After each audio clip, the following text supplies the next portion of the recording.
अल्हम्दुलिल्लाहि रब्बिल आलमीन वल आक़िबतु लिल-मुत्तक़ीन वल जन्नतु लिल-मुवक्किलीन वन नारु लिल-आसिरीन वस्सलातु वस्सलाम वत्तहिय्यतु वल इकराम अला नबिय्यिल उम्मिय्यिल रशीदिल आशिक़िल मदनी मौलाना अबुल क़ासिम मुहम्मद व आलिहि तय्यबीन अत्ताहिरीन अल-मासूमीन अल-मुंतजबीन व लअनतुल्लाहि आशिक़िल मदनी मौलाना अबुल क़ासिम मुहम्मद व आलिहि तय्यबीन अत्ताहिरीन अल-मासूमीन अल-मुंतजबीन व लअनतुल्लाहि अला अअदाइहिम व अक़लतिहिम व ग़ासिबि हुक़ूक़िहिम व मुनकिरि फ़ज़ाइलिहिम मिन लैलिना हाज़ा इला यौमिद्दीन अम्मा बअद फ़क़द क़ाल अल्लाहु तबारक व तआला फ़ी किताबिहिल मुबीन व हुवा अस्दक़ुल क़ाइलीन व क़ौलुहुल हक़ क़ुल ला असअलुकुम अलैहि अजरन इल्लल मवद्दता फ़िल क़ुरबा अज़ीज़ान मोहतरम, मेरे दोस्तों, आज की नूरानी रात में बस में हज़रत अब्बास सजाने वालों,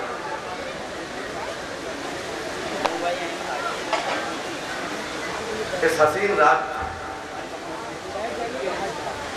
इस खूबसूरत रात, ऐसे लम्हे इस रात में खुदावंद आलम नूर अफ़शानी कर रहा है। आप तमाम हज़रात से, बल्कि जिसके भी दिल में हज़रत अब्बास की मोहब्बत है, आइए हम सब मिलकर सबसे पहले हज़रत अब्बास को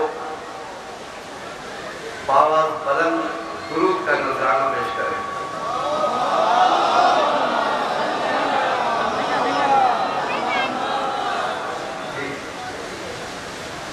ये एक ऐसा तोहफा है जो कायनात में सबसे महंगा तोहफा है।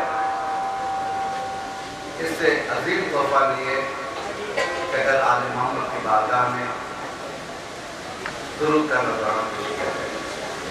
दोस्तों, सलामत रहें वो लोग जिन्होंने बज़्म अब्बास सजाई है, ये महफिल सजाई है, और सलामत रहें वो लोग जिन्होंने हमेशा अपना रिश्ता हज़रत अब्बास से जोड़े रखा। जनाब अब्बास की खूबियों में बहुत सारी खूबियां हैं, बहुत सारे फज़ाइल हैं। 1400 साल से ज़ाकिरीन फज़ाइल हज़रत अब्बास बयान कर रहे हैं। सदियां बीतती जा रही हैं, नस्लें आती हैं और गुजर जाती हैं, नई नस्लें और नए ज़ाकिरीन फज़ाइल हज़रत अब्बास बयान करते हैं। मैंने ये देखा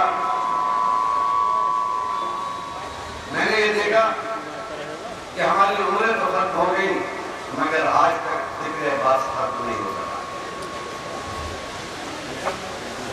पूरी कायनात मिलकर भी हज़रत अब्बास के फज़ाइल बयान करना चाहे तो मैं कह सकता हूँ कि आवाज़ी बंद हो गई।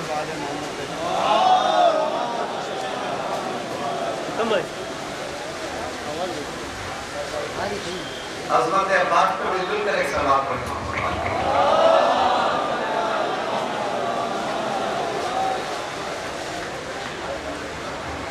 उम्रें खत्म हो सकती हैं, मगर ये जिक्र नहीं खत्म हो सकता। कायनात के गोशे गोशे में परचम अब्बास लहर रहा है। और एक बात मुझे अच्छी तरह से याद है, किसी सरजमीन पर जब पहली मरतबा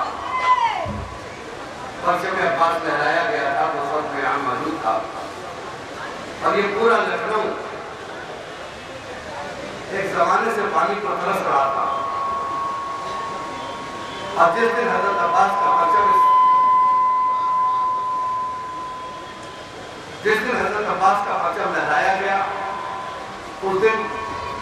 पूरा उत्तर प्रदेश पानी में भीग चुका था और यहाँ पर शोहराए किराम और मोमिनीन किराम अपने अब्बास के जिंदा मुर्दा को उन्होंने देखा। अजीजों, एक बहुत कीमती जुमला हजरत अब्बास के हवाले से आपके खिदमत में पेश कर रहा हूँ। बहुत से मासूमीन के दरवाजे हैं जहां मासूमीन बांटा करते हैं। एक दरी नहीं 14 दरिया हमारे पास मौजूद है। 12 इमाम की 12 दरी मौजूद है। रसूल और फातिमा की 2 दरियां 14 दरिया मौजूद हैं। हर दर से हमें मिलता है। हजरत आदम ने भी दिया, हजरत नूह ने भी दिया, हजरत इब्राहिम ने भी दिया, हजरत मूसा ने भी उम्मत को दिया, हजरत ईसा अलैहिस्सलाम ने भी दिया। तो मेरे जुमले को जो मैं आपके हवाले कर रहा हूँ उसे महसूस कीजिएगा जनाब अब्बास की फजीलत क्या है। पूरी तारीख आदम से लेकर खातम तक और खातम से लेकर आज तक की तारीख पढ़िए। जितने दर से आप लेते हैं हर दर पे जो देता है उसके पास हाथ मौजूद है। हाथ के जरिए हाथों से मदद करना, हाथों के जरिए मुरादों को पूरी करना, ये कमाल की मंजिल है। लेकिन उस शख्सियत का क्या कहना, उस गाजी अब्बास का क्या कहना जो हाथ ना होके भी अता करता है। हाथों से बांटना और है, हाथों से बांटना कमाल है। बेहाथ के अता करना एक अजीम मौजज़ा है जो सिर्फ हज़रत अब्बास से मंसूब है। और यही नहीं बल्कि मैं कहूं कि हज़रत अब्बास का चाहने वाला कौन है मैं बता दूं आपको। और मैं बहरहाल मेरी एक आदत है, एक तबलीग की आदत। माशाअल्लाह से अंजुमन वालों ने बहुत अच्छा इंतजाम किया। मिस्टर नजरी साहब के जितने भी हम नवा और उनके लोग हैं बहुत उम्दा तरीके से तिलावत भी हुई, दुआ भी हुई, बच्चों ने नस्ब भी पढ़ी। बस मेरी एक छोटी सी गुजारिश है, चाहे 2 साल की बच्ची क्यों ना हो, अगर जनाब अब्बास के नाम पर स्टेज पे आए और सकीना की जाने वाली है तो सर पर स्टाफ जरूर डालूंगा। मैं निज़ाम साहब से शिकायत नहीं करता हूँ, मैं उन माओं से शिकायत कर रहा हूँ जिन्होंने उन बच्चियों को भेजा था और ये समझ के भेजा था कि कनीज़ाने सकीना जा रही है। तो सबसे ज़्यादा अगर सकीना को अफसोस था तो उसकी चादर के लिए। बहरहाल एक छोटी सी मेरा एक मारूसा है, हमें जनाब अब्बास के दर से जो सबक लेना चाहिए वो ये है कि इस दर से मांगने वाले तो बहुत आते हैं और इस दर से कोई खाली हाथ लौटता नहीं। लेकिन जनाब अब्बास का चाहने वाला बेहतरीन वो है कि जब परचम अब्बास के करीब खड़ा होता है तो ये वादा करता है कि मौला तेरी वफा को सलाम, और ये वफा आज हमारे घर में जाएगी। यानी इस अलम से वफा को लेकर अपने घर जाएं, इस अलम से भाईचारगी को लेकर अपने घर जाएं, इस अलम से किरदार को अपने घर लेकर जाएं, इस अलम से वो दर्द सीख कर जाएं कि ये अलम उस वक्त तक गलत नहीं होता था जब तक भाई की इजाजत ना हो, ये अलम उस वक्त तक उठता नहीं था जब तक भाई की इजाजत ना हो। इस अलम ने भाईचारगी की इजाजत दी है, इस अलम ने भाईचारगी की इजाजत दी है।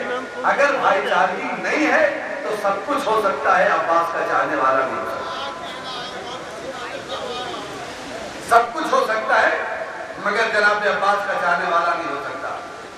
और यही मैं अक्सर यहाँ पर एक जुमला कहता हूँ, जनाब अब्बास के लिए एक लफ्ज इस्तेमाल होता है कमरे बनी हाशिम।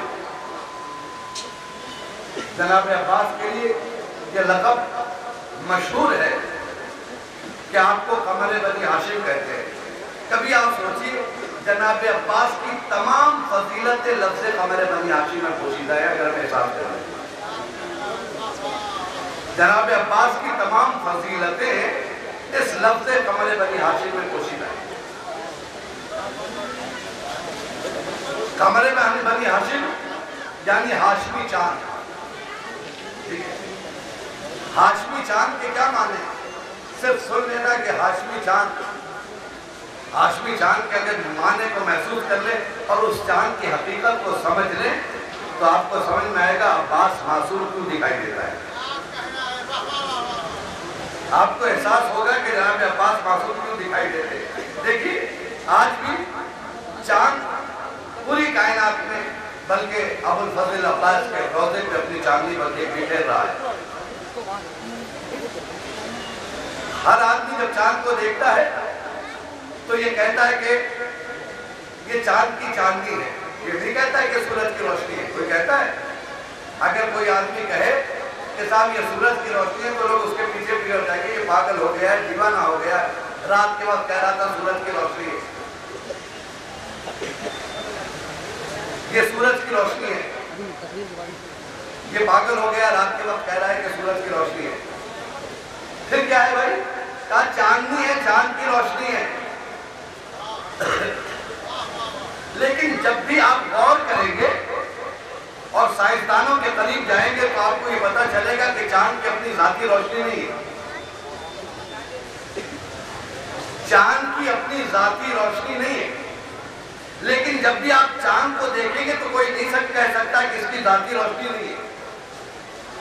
लेकिन हकीकत में अगर आप जाएंगे तो आपको पता चलेगा कि चांद की जाती रोशनी नहीं है, बल्कि चांद सूरज की रोशनी से रोशन है। ठीक है ना? चांद सूरज से इतनी किरणें समेट लेता है अपने अंदर कि जब वो किरणें जमीन पर पड़ती हैं तो लोग कहते हैं चांद की चांदनी है, सूरज की किरण नहीं है। वह आप समझ के जनाब अब्बास को कमरे बनी हाशिम क्यों कहा गया? जनाब अब्बास ने इस्मतों के आफताब से इतनी किरणें समेटी, इस्मतों के आफताब से इतनी किरणें समेटी। कभी हसन से इस्मत की किरण लिया, कभी हुसैन से, कभी मौलाए कायनात से, और जब जमीन पर अब्बास ने बिखेरा तो कायनात बोली अब्बास मासूम दिखता है।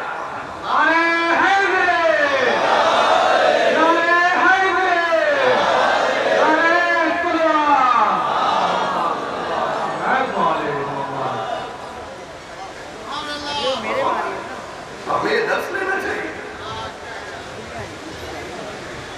हमें हज़रत अब्बास से दर्श लेना चाहिए। अब्बास है कौन?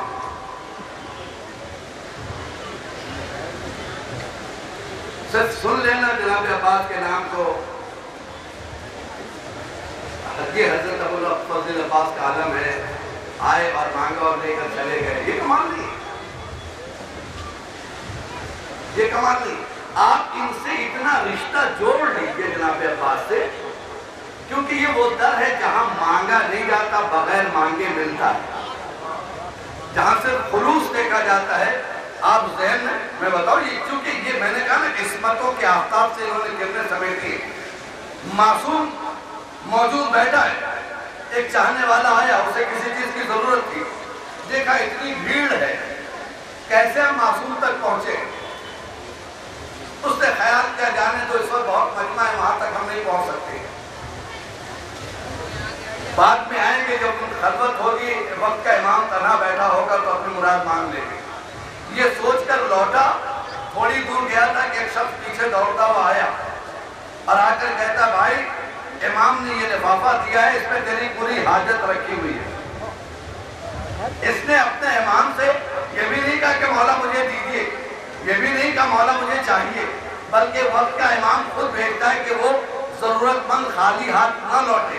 बस हमारा काम है इनसे दिली ताल्लुक पैदा करे, कल्बी ताल्लुक पैदा करे। हमारा काम है खुद को अब्बास के हवाले करे। अब उसके बाद अब्बास का काम है आपको क्या जरूरत है।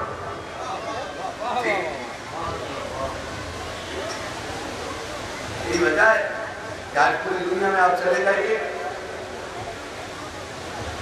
हिंदुस्तान का परचम पाकिस्तान में नहीं रह सकता, पाकिस्तान का परचम फ्रांस में नहीं रह सकता, फ्रांस का परचम अमेरिका में नहीं रह सकता, अमेरिका का परचम ईरान में नहीं रह सकता, ईरान का परचम इराक में नहीं रह सकता, इराक का परचम हिंदुस्तान में नहीं रह सकता, हिंदुस्तान का परचम कनाडा में नहीं रह सकता, कनाडा का परचम पेरिस में नहीं रह सकता, पेरिस का परचम लंदन में नहीं रह सकता। और कहीं भी अगर किसी ने लहराया को गिरफ्तार कर लिया जाता है। ये है परचम अब्बास, सलाम है इस परचम अब्बास को। अगर हिंदुस्तान से निकलकर पाकिस्तान गए तो परचम अब्बास मिला, लंदन गए तो परचम अब्बास मिला, कनाडा गया मैं तो परचम अब्बास मिला। जनाब अब्बास ने बताया कि मेरा परचम मोहताज हुकूमत और मुल्क नहीं है, जहां चाहने वाले होंगे वहां ले।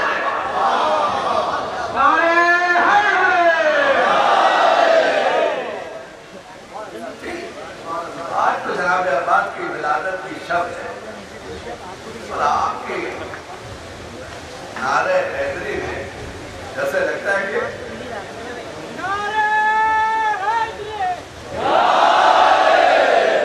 तो आप किसका जश्न मनाने बैठे जिसे देखने के बाद दुश्मन कांपता था। और अगर ऐसे नारे लगाएंगे तो दुश्मन भागा हुआ वापस चलाएगा।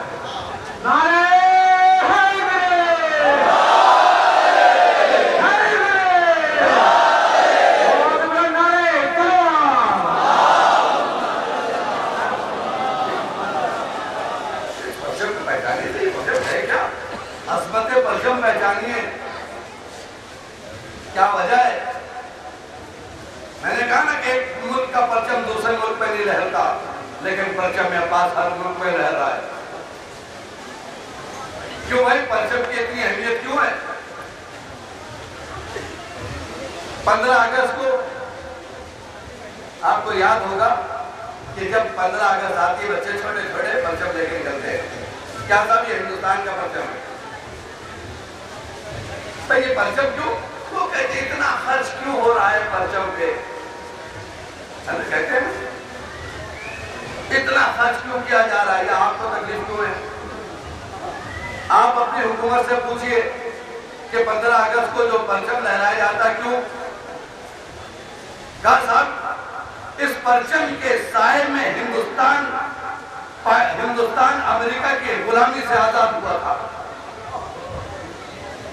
तो जब जब 15 अगस्त आएगी उन शहीदों को सलाम किया जाएगा, इस परचम को सलामी दी जाएगी, है ना?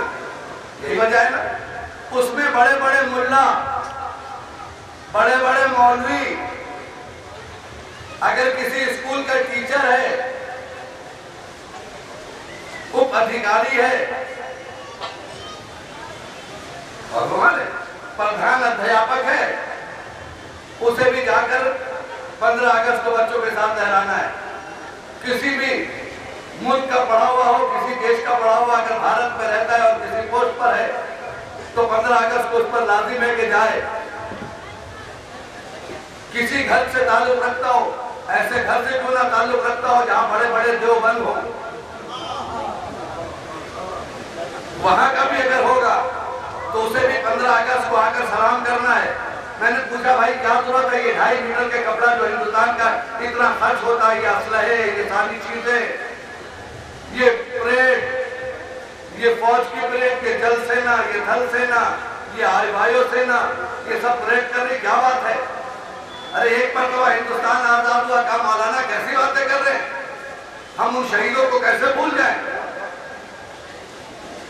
मैंने कहा साहब मैं तस्लीम नहीं करता इस परचम को, हम भारत के परचम को नहीं मानते। वहीं से एक शख्स खड़ा हो गया, तो अगर ऐसा कहिएगा आप देशद्रोही लगते हैं। मालूम यह क्यों भाई? कहा कि इस परचम के साए में भारत बचा। तो मालूम है जिस परचम के साए में भारत बचा है, अगर भारतवासी होने का सबूत देना है तो उस परचम को सलाम करना होगा। अब आप हमसे मत पूछिएगा परचम अब्बास क्या है। पूरी आलम इंसानियत को जिसने परचम में बचाया है, उस परचम का नाम परचम अब्बास है। अब जो परचम अब्बास के नीचे हर वो मुसलमान, हर वो इंसान जिसे इंसानियत का दर्श दिया गया है या जिसमें इंसानियत पाई जाती है, उस पर लाजिम है परचम अब्बास को सलाम करो। परचम अब्बास को सलाम करो। हमने कहा साहब हम नहीं मानते। क्या लगता पड़ोस देश का है ये? साहब बताइए भारत के परचम की तौहीन कर रहा है, कोई फतवा नहीं देता है। सुना है आपने किसी को? किसी मुफ्ती ने फतवा दिया? नहीं। क्यों? इसमें वफा का सबूत है। अगर भारत का रहने वाला भारत के परचम को सलाम न करे उसे देशद्रोही, देश का गद्दार कहते हैं। उसी तरह परचम अब्बास को जो सलाम न करे उसे इस्लाम द्रोही और इस्लाम का गद्दार कहते हैं।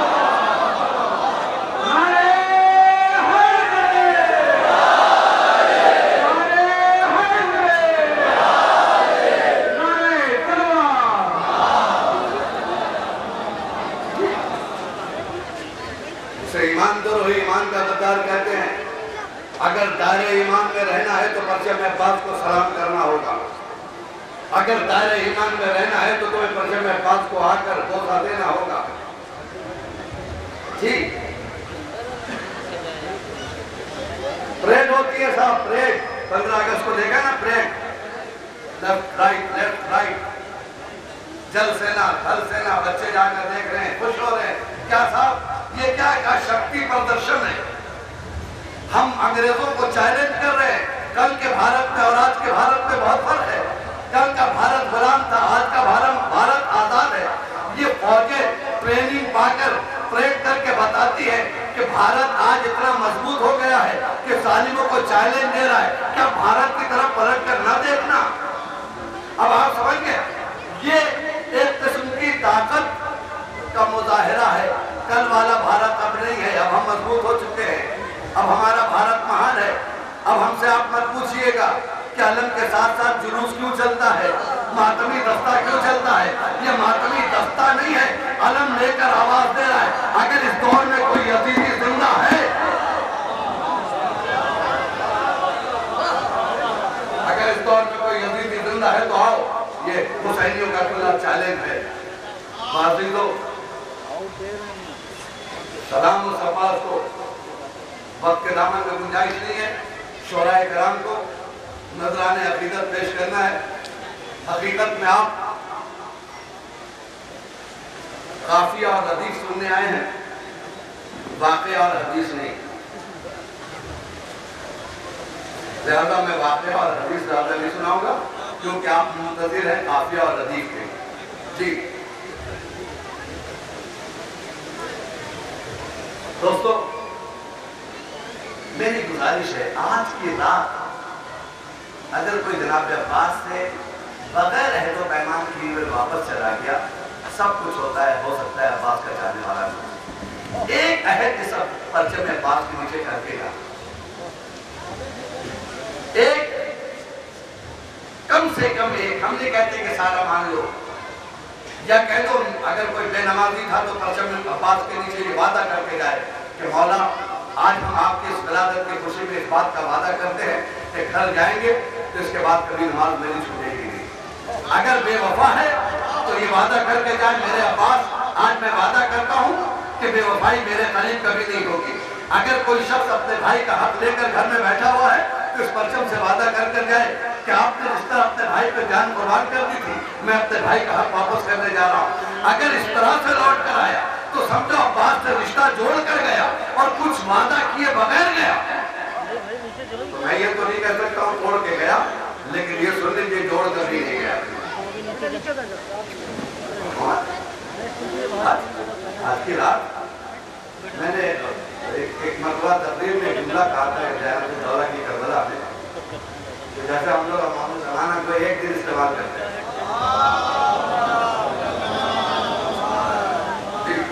एक दिन, बस एक दिन के लिए हम लोग के वो मामले थे, बस एक दिन, ओनली फॉर वन डे, 15 शाबान आ रही ना, एक दिन के लिए। उस दिन पूरा हिंदुस्तान का जो है वो हुसैन का चाहने वाला जो है और मोमिनीन इकराम जो है उस दिन आवे इमाम गाना पे आते हैं। किस क्लास में? जी, लेकिन इसलिए नहीं याद करते कि उस दिन सिर्फ आयतो पैमान करेंगे, मौला हम आपकी गुलामी में है, मौला हम आपकी हिदायत के अंदर है, मौला हम आपकी सरपरस्ती में, ये सब नहीं। वो उस दिन इसलिए याद करता है कि छुपा छुपा के अरीज़े लिखता है। जी, अरीज़ा लिखता है, और जब अरीज़ा अगर आप कहीं किसी का मिल जाए ना, आप देखिएगा इतना मांग चुका होगा रात भर में, भैया का भी काम हो जाए और बाजी का भी काम हो जाए, उनकी नौकरी भी लग जाए मौला, और अपना बेड़ा पार हो जाए, उनका बेड़ा गर्क हो जाए। जी, मालूम ये वक्त 15 शाबान जो है वो मांगने की रात बना डाली। जो रात अहदो पैमान की रात थी, अपने इमाम से अहदो पैमान का अब्दुल बना दिया। और हम जितना समझते बाद मछलियां तो दर्द से परेशान हो जाती होगी, बेटे इतना मांगा है उसने कि वो सोचती होगी कि क्यों इसका खाया है, इस आटे के अंदर इतना माल मांगा है इसने। टेप लगा है क्या? टेप खत्म तो है।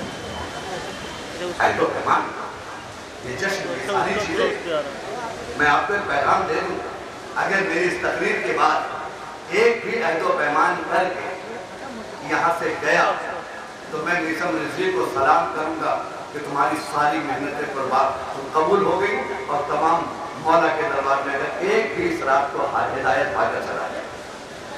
इन जश्नों का मकसद हिदायत है, इन मजालिस का मकसद हिदायत है। इन तमाम चीजों का नाम इंजॉयमेंट नहीं है। इंजॉय वो करते हैं जो इनसे कुछ ले चुके हैं, इंजॉय वो करेंगे जिन्होंने इनसे कोई किरदार हासिल किया है, इंजॉय उनके लिए है जिन्होंने इनसे दर्स किया है, इंजॉय उनके लिए है जिन्होंने इनसे वफा का दर्स लिया है, इंजॉय उनके लिए है जी कि जिन्होंने घर से हमें तारीख इस्लाम उठाकर पढ़िए। मुझे वक्त की दामन गुंजाइश बहुत मुख्तसर कि आज की रात, आज 4 शाबान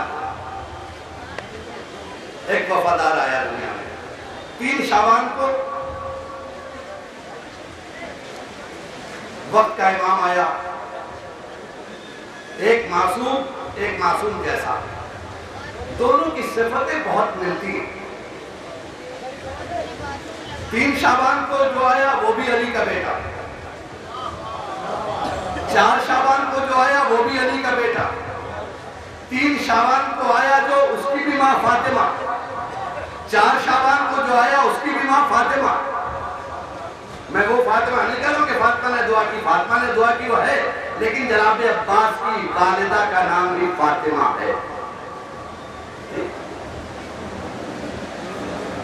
अब आप अंदाजा लगाइए, अब फर्क इतना है कि उस फातिमा ने जो किरदार उस फातिमा के साथ अंजाम दिया, उसके बेटे ने भी वही किरदार अपने भाई के साथ अंजाम दिया।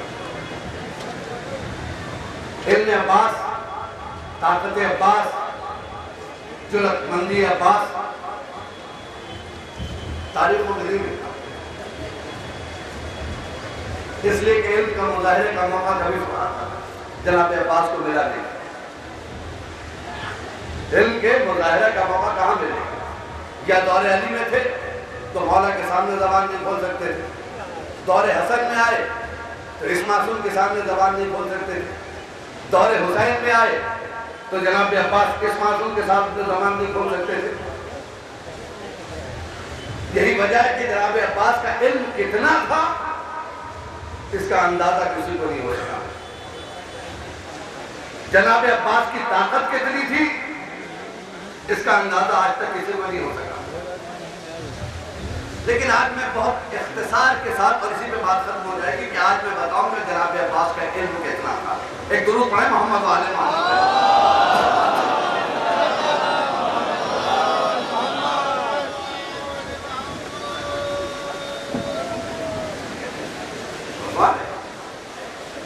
जनाब अब्बास के पास इल्म कितना था ये सुन के जाइए, और ताकत कितनी थी, इसलिए कि ताकत के मुजाहिरे का भी जनाब अब्बास को वक्त नहीं मिला। जनाब अब्बास ने जंग की कहां कि जनाब अब्बास की ताकत का अंदाजा लगाया, लेकिन आज मैं बताऊंगा जनाब अब्बास की ताकत कितनी थी। आज मैं बताऊंगा जनाब अब्बास के पास इल्म कितना था। कुरान में एक जिक्र है कि जब जालूत बादशाह ने तालूत पर जुल्म कर लिया और जुल्म के पहाड़ तोड़ने शुरू कर दिए, तो उन लोगों ने दुआ की, असलहे इकट्ठा कर लिए, ताकतें इकट्ठा कर ली, और जालूत बादशाह के खिलाफ कुरान कह रहा, तालूत की कौम ने अल्लाह से दुआ की, पालने वाले एक कमांडर भेज दे ताकि मेरे फौज जो हम तैयार किए हैं जालूत के मुकाबले में तुम्हारा सर आता रहेगा। अल्लाह ताला ने ये भैया कहे भगैया ही बता तालूत को ये भाग जाएगी जो उन्हीं के दरमियान में थे, उनका सरपरस्त, उनका लीडर, ऐसे टूटी है बांधा बूंधा उनका परचमदार, भाग जाएगी तो सब उनका रहबर बनाया। तो इन लोगों ने एतराज किया कि ये कैसे हो सकता है, अरे ये तो हमारे दरमियान में रहते हैं, हम चाहते थे तू अलग से भेज किसी को। तो कुरान ने कहा कि इनकी 3 सिफतें ऐसी हैं जो तुम में नहीं है, इसलिए कि तालूत ताकत में सबसे ज्यादा है, इल्म में सबसे ज्यादा है और अल्लाह ने इन्हें बनाया है। तो ये 3 सिफतें आप लेकर चलिए, आपको अब्बास के इल्म का भी अंदाजा हो जाएगा, आपको जनाब अब्बास के ताकत का भी अंदाजा हो जाएगा। अलम वहां से चलता रहा परचम, हर नबी के दौर में पहले वाले मासूम ने दूसरे को दिया, अल्लाह ने उसे मंजूर किया, ताकत सबसे ज्यादा उनकी थी। आते हुए ये अलम जनाब रसूल खुदा तक आया, रसूल खुदा ने हजरत अली को ये अलम दिया, रसूल ने अली को दिया, रसूल मासूम, अल्लाह की मर्जी शामिल, अली से ज्यादा ताकतवर कोई नहीं। जनाब अब्बास के पास अलम आया, ये तो मालूम हो गया कि जनाब अब्बास को एक मासूम ने अलम दिया जिसे हुसैन कहते हैं। अब ये कैसे पता चले कि अब्बास की ताकत क्या है? तो आइए 3 मकाम ऐसे हैं जहां से अब्बास की ताकत का अंदाजा लगता है। देखिए जनाब अब्बास की ताकत का अंदाजा लगता है, जनाब अब्बास ने शब आशूर एक लकीर खींची थी, एक खत खींचा था और खींच कर निगाहें उठाकर आवाज दी थी, तुम में से किसी ने माँ का दूध पिया है तो इस लकीर को पार कर लो। ये कहकर हुसैन के पास चले गए। वापस जब जनाब अब्बास आए तो क्या देखा, लश्कर वहीं रुका है, किसी के कदम में जरूरत नहीं कि आगे बढ़ा दे। तो एक मरतबा जनाब अब्बास मुस्कुराए, अब मुझे एक जुमला कहने दीजिए, जनाब अब्बास की ताकत का अंदाजा हो जाएगा। जिस अब्बास की पलकों पे हजारों का लश्कर रुक जाए, नहीं आपको तवज्जो नहीं, आपको तवज्जो नहीं है, आप जनाब अब्बास को आज जनाब अब्बास को आप खराज अकीदत पेश करने आए। जिस अब्बास की निगाहों पे लाखों का लश्कर रुक जाए, तो जिसके पलकों में इतनी ताकत है, उसके बाजों की ताकत का अंदाजा कौन लगा सकता है? ताकत का अंदाजा कौन लगा सकता है? ये वो गाजी है जिसे अलम अता किया गया। और आगे बढ़िए, अब इल्म का अंदाजा, बस इल्म के लिए थोड़ा सा जनाब मूसा के पास जाइए। जनाब मूसा को हुक्म हुआ कि खिज़्र से तालीम हासिल करो, खिज़्र से तालीम हासिल करो। जनाब मूसा गए खिज़्र के पास तालीम हासिल करने। खिज़्र ने शर्त लगा दी कि देखो टोकना नहीं, जैसे जैसे हम करें वैसे वैसे देखते रहना, मेरे साथ सीख लोगे। जनाब मूसा ने वादा किया मैं टोकूंगा नहीं। जनाब खिज़्र आगे गए, देखा कि दुश्मन के इलाके से गुजरे। जनाब मूसा घबराए, ये तो दुश्मन का इलाका है, यहाँ मार दिए जाएंगे। खिज़्र यहाँ क्यों गए? जनाब खिज़्र ने कहा मूसा रुको, ये दीवार टूटी हुई है, हम लोग इसको बनाएंगे। मूसा ने कहा अरे दुश्मन की दीवार है, हम क्यों बनाए, ये इलाका है, अगर जग गए तो हमारे भी जाएंगे। तो जनाब मूसा ने एक मरतबा मुस्कुरा कर कहा मैं पूछ सकता हूँ कि ये दीवार से हमारा क्या रिश्ता है, हम इस दीवार को क्यों बनाए? जनाब खिज़्र ने कहा इस दीवार के नीचे एक यतीम का खजाना पोशीदा था, गिरने की वजह से जाहिर हो गया, मैं इसे बराबर कर रहा हूँ ताकि उस यतीम तक ये खजाना पहुँच जाए। लेकिन तुमने टोका क्यों? तुमको मना किया था? अच्छा अब नहीं टोकेंगे। फिर जनाब मूसा जनाब खिज़्र के साथ कश्ती पे सवार हुए। जनाब खिज़्र ने कहा एक कील लेकर आओ। जनाब मूसा कील लेकर आए, कहा एक हथौड़ा लाओ। हथौड़ा लाए, कहा लो पकड़ता हूँ मैं, इसे मारो। जब मारा तो उस अच्छी कश्ती में सुराख हो गया, नीचे से पानी निकलने लगा। मूसा घबरा के, अच्छी खासी कश्ती। फिर एक पक्का मुस्कुरा कर कहा कि मैं पूछ सकता हूँ कि अच्छी खासी कश्ती को सुराख क्यों कर दिया गया? कहा इस पे बादशाह वक्त की नजर थी, बादशाह सारी कश्तियां छीन रहा है, इसमें ऐप देखकर छोड़ देगा इसलिए, लेकिन तुमने टोका क्यों? अजीजों मुझे और कुछ नहीं कहना है, और बहुत सारे कुरान में वाकयात है इस तरह के जनाब मूसा के साथ। मुझे सिर्फ अपने इस समझदार मजमे से एक सवाल करना है, मूसा बार बार क्यों टोक रहे थे? तो ये मजमा कहेगा उसके पसे पर्दा क्या था, इसको इल्म नहीं था, इसीलिए ये सवाल किया। मालूम ये हुआ कि टोकना कम इल्मी की दलील है, टोक देना कम इल्मी की दलील है, खामोश रहना इल्म का बता देता है। जनाब मूसा बार बार टोकते रहे। अब आइए बात के इल्म का अंदाजा लगाइए। जनाब इमाम हसन के जनाजे पे तीर चला, अब्बास को जला लाया। हुसैन ने पूछा, हुसैन ने रोका, अब्बास नहीं, पलट कर अब्बास से नहीं पूछा क्यों, पलट कर नहीं पूछा क्यों। वलीद के दरबार में, तो वलीद के दरबार में जनाब अब्बास को जला लाया। हुसैन ने बाजू पकड़ कर कहा भैया नहीं, पलट कर अब्बास से पूछा नहीं कि क्यों, आगे बढ़िए।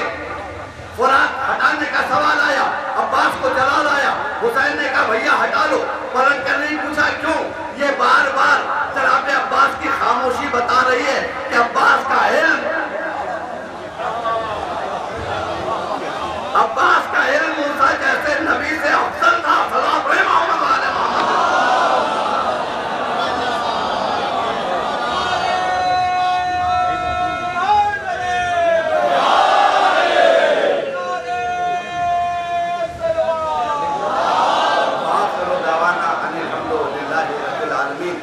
आइए हम सब मिलकर इस बस को सजाने वाले, इस बस में आने वाले, इस बस में बैठने वाले और जिसकी बस में सजाई गई है उस अबुल फजल अब्बास के सामने 10 पर दुआ होकर कहें मौला आज की रात इस नूरानी महफिल से कोई भी खाली दामन लौट कर न जाए।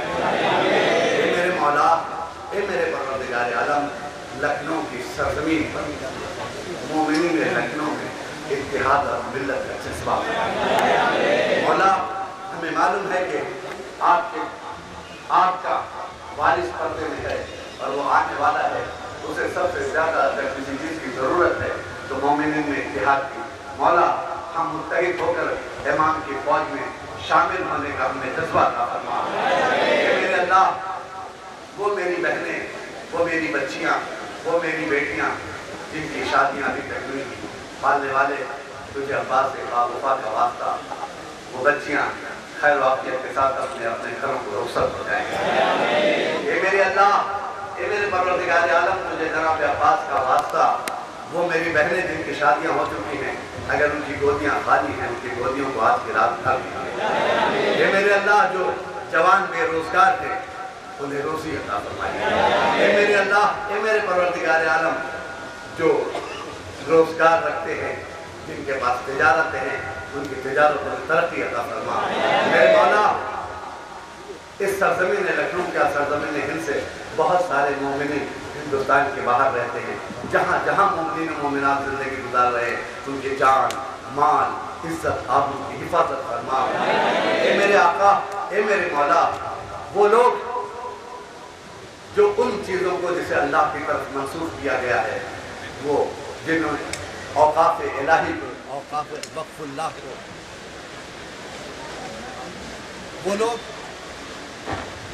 वो लोग जो वक्फुल्लाह को नुकसान पहुंचा रहे हैं, जो वक्फ की अमलाक को तबाह बर्बाद कर रहे हैं, मौला उनकी हिदायत फरमाए और अगर वो हिदायत के लायक नहीं है तो इनको इस दुनिया से उठा दे। मेरे परवरदिगार आलम, वो लोग जो औकाफ की हिफाजत फरमा रहे हैं उनमें इतनी ताकत अता फरमा कि ज़्यादा से ज़्यादा अमलाक हुसैनी की हिफाजत कर सके।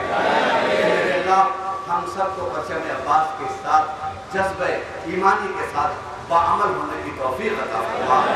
इस पुराशोक दौर में हम सब के दीन की हिफाजत फरमा, हमारे बच्चों को दीन की राहों पे चलने की तौफीक अता फरमा।